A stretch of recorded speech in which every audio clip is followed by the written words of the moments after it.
Sacco and Felice, New York and New Jersey's premier attorneys at law. Their team brings decades of experience across a wide range of practice areas. Whatever life brings, they're your legal team. From everyday matters to complex cases, they've got you covered with the experience you need and the results you want. Because when life gets complicated, they make it simple. SaccoFelice.com. SACCOFILLAS.com. 2 C's, 2 L's. Listen, all you New Yorkers. Excuse me, taxi. Okay, man, we're looking around. This is the 77 WABC minicast. Peter King is here every Wednesday. I say this every week. Not to patronize him, I mean it. In my lifetime, and if God is good to me, I'll be 59 years old in 11 days. How about that? Rudy Giuliani, Peter King, Rudy Giuliani, I don't care. Those are the two best local politicians. Although my good buddy Matt Goldstein, listening right now in New Jersey, really wants Mike Lawler to run for governor there because Mikey Muhammad Sherrill's just not getting it done. Mikey Muhammad Sherrill. Peter is a great congressman, Homeland Security, just a tremendous asset to us here in New York. Peter, good Wednesday morning, buddy. How are you? I'm doing great, Sid. And I'd say it was great listening to Mike Lawler. That guy is a great congressman. And, I just wonder why people in our ranks try to find fault with a particular item. First of all, I agree with Mike across the board. But even if I didn't, I'd be saying this guy is 90% great and 95% great. Why people that should be in our camp attack our own? It's beyond me why they do that. Everyone who's any kind of Republican, conservative, independent should be standing with Mike Lawler. See, I agree with you, and I defend Mike all the time. And not that you need me to do it, I defend you too, because I have a lot of people that contact me and they go, that Lawler, he's a rhino. Whatever that means. I'm so tired of that. That Peter King, he's the king of all rhinos. So I get a lot of people that put two brilliant guys, I love both of you, two brilliant guys, King and Lawler, in the same class. Republicans that call you a rhino. What do you think about that? Listen, they're wrong. The fact is, I've been a Republican all my life. I was a strong Republican in Congress. I stand for Republican beliefs. Within the Republican Party, I can have certain differences. I mean, some of the positions that Donald Trump takes today would have been considered rhino 10 years ago. I mean, you can't be gauging people on every particular issue. You look at the overall photo, and the fact is, I put Mike Lawler in this category too. We're strong on defense. We're strong on the police.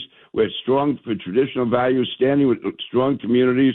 And we are totally opposed to this woke culture.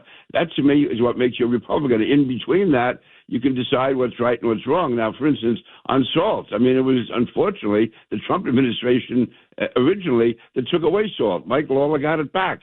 So it was, was Trump a rhino then, or is he a rhino now? No, you get the job done, and that's what guys like Mike Lawler do. Michael Petrie's going to do it in Congress. Nicola Loda. I mean, these are the people that you need. And there's always going to be some difference between a guy from New York and, let's say, a guy from Mississippi or Alabama or North Dakota or someplace. We have different views, but within the overall spectrum, we agree 95% of the time. Why focus on that 5%? I agree with you. I think it's nonsense. I think, I always say great things about you because I mean it. You, Mike, and you're a great Republican, Peter King, a great Republican. It's nonsense. You mentioned Mike LaPetrie. He's going to run against Tom Suozzi from where you are. And you mentioned Lil Loda. He's out in Suffolk County. I don't know if you caught the conversation early this morning. My first guest, Scott Monroe, he's the president of the Detectives Endowment Association. Great guy. Great guy.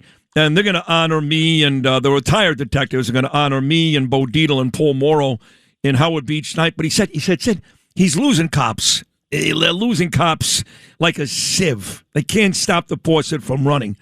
We mentioned Florida, but he also talked about Nassau and Suffolk County, that people who work here for the NYPD are much better off, pay the way they're treated on Long Island than they are here in New York, in your community. Do you see that? Do you see a lot of NYPD folks coming to you? Yeah, that has certainly happened. It's accelerated in recent years. And it's not just in Nassau or Suffolk. I was visiting my daughter down in North Carolina when she moved there, and she lives right outside of Charlotte in a place called Waxhaw. I think they have a 33-man police department. So I figured I'd stop by the police department and hear a bunch of guys talking, with Southern accents. Over a third of the force are NYPD. I thought I was back in Brooklyn listening to these guys. But no, I mean, some of the NYPD has great cops. They have great training, and other departments realize that if they can get them, they will, and they end up paying them more money. But not only the money, cops aren't just in it for money. It's the conditions, the way they're treated.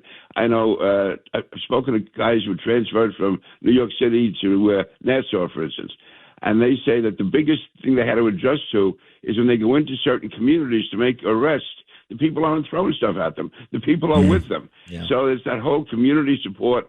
That a lot of that comes from the top. I mean, you get guys like Bruce Blakeman and Pat Ryder. They stand with the police 110%. They make it clear they're going to be standing with the police. Same thing out in Suffolk County with Ed Romaine. And again, their police department out there, the commissioner is former NYPD, Kevin Catalina. The deputy commissioner, my brain is going now. Anyway, he is also Tom Galati, who was head of counterterrorism in New York. God, I should know him. Great guy. They're running the Suffolk County Police Department. Now, they're retired from NYPD, but there's a great talent there.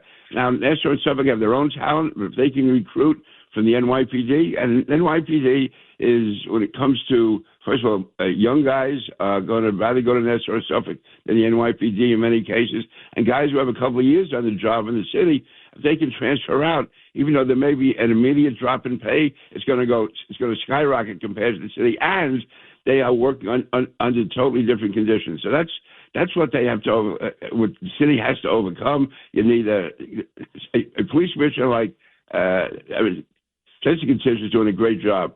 But so long as the mayor is there, it's going to be this cloud hanging over there. Yeah. Mandami, and it's just, de Blasio was bad. Eric Adams was not as good as he could have been at all. He was good for the cops near the end. But the fact is that you need a Bloomberg, you need a Giuliani, you need someone who's going to stand with the police. You need some guy maybe with a big mouth from Brooklyn and Queens who becomes the next mayor. I don't know. You're funny. You are funny. I get asked every day, Peter. I can't joke around about it, but I get asked every day by some pretty important people, would you consider it? I mean, even Bruce Blakeman talked to me about it. But, getting back to Mamdani for a second, he's coming up on 100 days.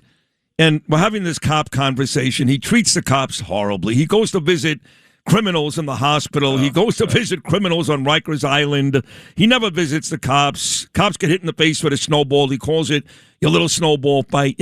So the cops are leaving. The taxes are through the roof. A lot of those folks are leaving, too. Even folks that don't make a lot of money, that were picketing up on a John Catsimatidis apartment last week. Latinos and blacks who tried to bend over for yesterday with this ridiculous racial equity deal. They're leaving because they can't afford to live here. He has done a terrible job with hate crimes. They're up huge percentages, especially, I'm sorry, against the Jews, not Islamophobia. That's up.